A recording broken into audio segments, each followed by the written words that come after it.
Et hey, comment ça va, bande de villéoniens? Ici Vaileho pour vous servir. Alors, je sais, d'habitude je fais des intros quand je fais des critiques de films que je vais voir au cinéma. Enfin, des intros, avec les moyens du bord, avec l'humour du bord, enfin bref, avec rien, quoi. J'avais bien une idée pour celle-là.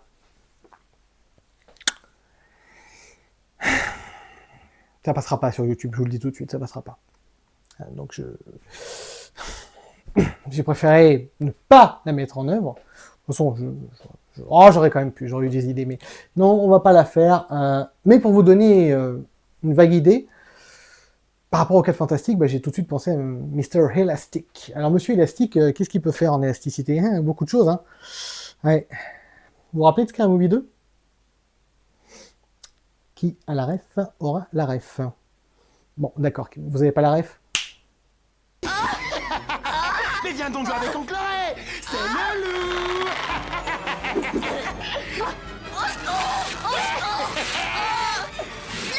Tu vois, c'est un petit animal gonflable. C'est le loup! Ami de la subtilité, bonsoir! Ici Vailéo. Donc, voilà, forcément, ça passe mieux quand c'est Scary Movie 2 qui le fait. Donc, ces 4 Fantastiques, ça donnait quoi, au final, pour être un petit peu sérieux? On va voir ça tout de suite! Let's go!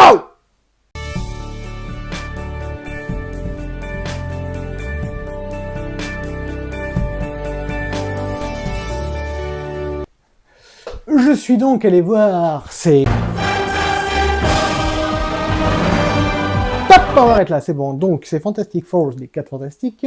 Qu'est-ce que ça donne? Bon, déjà, vous savez qu'il y a eu le film avec Jessica Alba, bien évidemment, ça on sait. Il y a eu le film avec Chris Evans, le 2, enfin, c'est ce film, enfin, cette merde, enfin, ce truc-là. Après, il y avait eu, bien évidemment, le film avec Michael B. Jordan. Je l'ai bien aimé, moi, celui-là. Je suis désolé, hein. Pour être franc, c'est même la première critique qu'il y a sur cette chaîne, je crois qu'il date d'il y a 9-10 ans. C'est un film malade. Je crois que j'aime bien les films malades qui ont des reshoots 3 mois avant leur sortie en salle et tout. Enfin bref, ça a été très compliqué ce film. Et franchement, ils s'en sont pas si mal sortis, je trouve. Hein, bien sûr, il y a plein de défauts, hein, il y en a pléthore. Mais pour un film malade, c'était pas si mal. J'aimais bien cette ambiance assez sombre. Je trouvais même le méchant un peu violent pour un petit Marvel. Enfin bref, je n'avais pas détesté, au contraire même, j'avais plutôt apprécié. Voilà. Qu'est-ce que ça donne du coup les 4 Fantastiques version 2025? Alors, il y a beaucoup de choses à dire dessus. Commençons par le commencement. Let's go. Introduction du film déjà direct. Bam. Terre 864. What the fuck? Donc c'est cool. Ça veut dire que ça ne se passe pas sur notre Terre. Direct on est mis dans le bain, c'est une Terre dans une dimension parallèle, une autre Terre. Et donc ça c'est cool parce que ça veut dire que directement on comprend le côté rétro-futuriste qu'on voyait dans les bandes annonces. Bien sûr. C'est-à-dire que ils nous font tout de suite comprendre qu'on est sur vraiment un film de super-héros, de fiction, voilà. Et donc ils nous mettent en place tout de suite un univers qui nous semble quand même, on reconnaît. Sauf que là, c'est les années 60, mais dans une Terre parallèle, et donc forcément, c'est les années 60, mais futuristes. Donc il y a tout qui se mélange, voilà. Il y a vraiment les costumes très années 60, mais en même temps, il y a des voitures qui vont voler, il y a des écrans partout, dans la ville de Manhattan, tout ça. Enfin, c'est vraiment, ce petit mélange me plaît beaucoup. Ça ne plaira pas à tout le monde, ça c'est certain, mais ça a vraiment un intérêt, et puis comme on voyait ça dans certains comics, c'est cool, voilà, c'est bien ce petit côté un petit peu, voilà, ça sort un petit peu de l'ordinaire, c'est pas si mal, moi j'ai apprécié ce côté-là qui est immédiat. Second, point, on va dire immédiat aussi, première scène, on comprend très vite, comme on l'a vu dans les extraits de la bande-annonce, que, voilà, on sait qui sont les 4 Fantastiques. On va pas nous rabâcher ça encore et encore et encore, il n'y a pas d'origin story, ou du moins, très court, c'est 5 minutes, dans une émission télé, on récapitule un petit peu la chose vite fait, mais c'est tout, on va pas s'éterniser dessus, on va passer le film dessus, on a déjà vu plusieurs films, plusieurs comics, plusieurs BD, plusieurs choses dessus, c'est bon, on connaît les 4 Fantastiques, donc on nous lance comme si on faisait partie du peuple, et oui, on les connaît, c'est nos sauveurs, let's go, tout va bien. Donc on prend les personnages qui sont déjà bien installés, qui ont leur pouvoir depuis longtemps, et là, boum.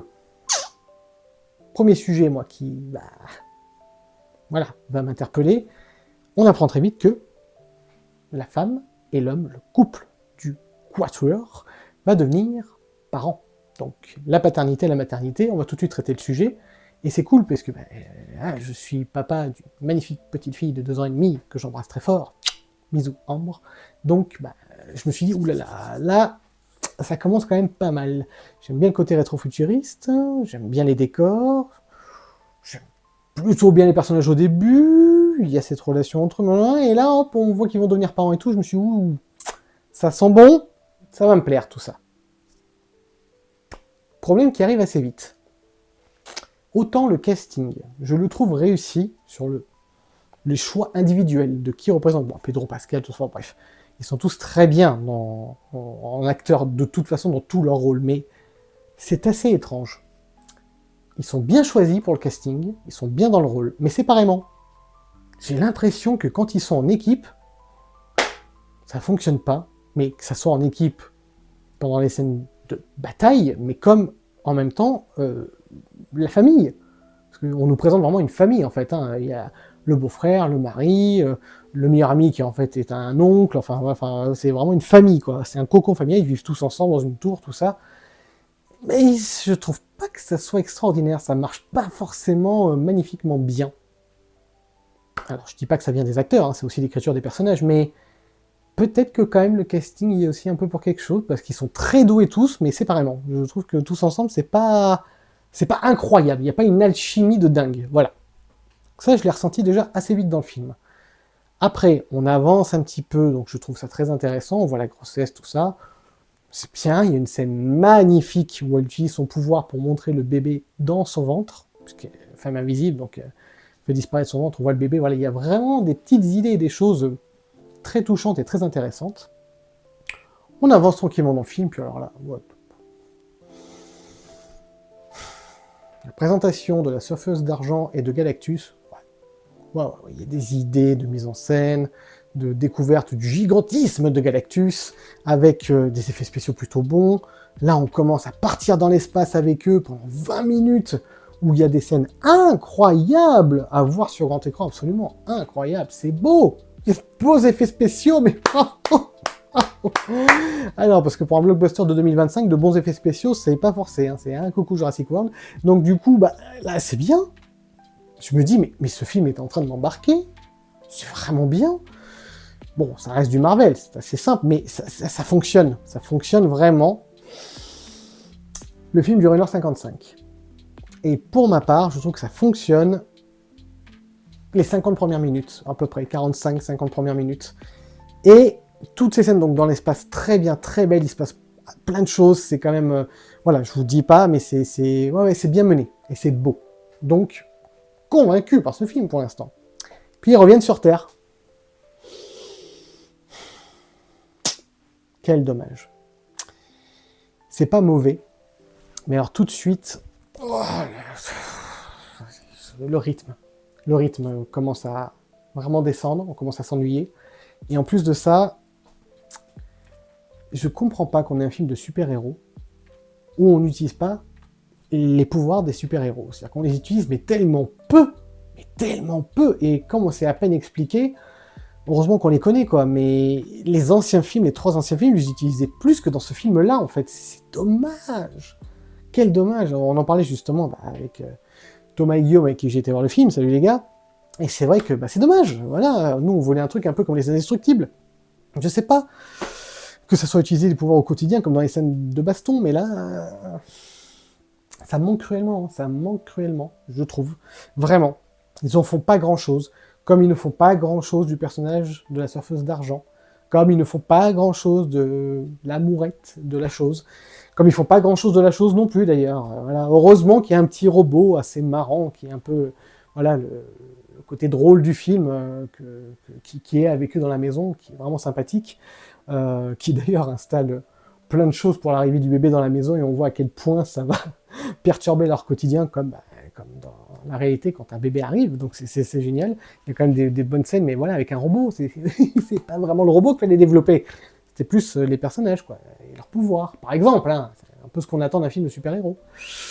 Donc à partir de là, malheureusement, ça tombe à plat, et le climax, le climax que je pensais plus important, grand, avec des enjeux, même du suspense, voire même du drame, pas touché, pas ému, pas rien, pas rien. Il se passe des choses quand même des fois très graves, hein, on s'en fout. C'est dommage. C'est vraiment dommage, le film est à ça d'être très bon. Donc je vous en dis pas plus, mais il est vrai que je trouve que la première partie du film est vraiment pas mal réussie du tout, voire même bien réussie, et que malheureusement, petit à petit, ça s'effondre assez rapidement, et qu'après ça ne revient jamais. Voilà, donc ce n'est pas un mauvais film. C'est même plutôt bon Marvel par rapport à ce qu'on a eu ces derniers temps, malgré que j'avais beaucoup aimé Thunderbolt. J'ai trouvé que les personnages étaient très bien... J'aimais bien l'ambiance, j'aimais bien les personnages, j'aimais bien leur côté sombre. Voilà, c'était cool. Donc Thunderbolt m'avait redonné un peu espoir en Marvel. Là, c'est pas que j'ai perdu espoir, hein, parce que du coup, j'en attendais rien, parce que maintenant, je n'attends plus rien quand je vais voir un Marvel. Mais il faut avouer que la première partie m'a tellement emballé que je me suis dit, ouais, ça y est, on tient un truc à la Thunderbolt, ça va être cool et tout. Alors c'est un peu plus coloré, mais après on retombe dans le gris, encore une fois. Enfin, c'est comme d'habitude, quoi. Il y a des choses comme ça, par-ci, par-là, qui font que, voilà, non, le film ne prend pas assez bien, malheureusement. La musique est pas mal, les acteurs sont pas mal, mais pas trop entre eux. Il y a toujours quelque chose, en fait, il y a toujours des bons points, et hop, tout de suite, c'est rattrapé par un point négatif. Donc, je trouve qu'on est dans une moyenne totale. Qui dit la moyenne, ce qui fait que du coup, qu'est-ce que je vais mettre comme note ? Voilà, 5 sur 10. C'est-à-dire que ce n'est pas un mauvais Marvel, mais c'est pas un bon film non plus, quoi. Voilà, Voilà, donc si vous voulez vous divertir, allez le voir quand même sur grand écran, parce que ça a le mérite. Voilà, il y a quand même de très bons effets spéciaux. Même s'il y en a de très très moches quand on voit la tête du bébé parfois. Oh là là, bon, on n'est pas au niveau de The Flash avec les bébés, hein, mais on n'est pas loin quand même, hein, donc il y a des moments...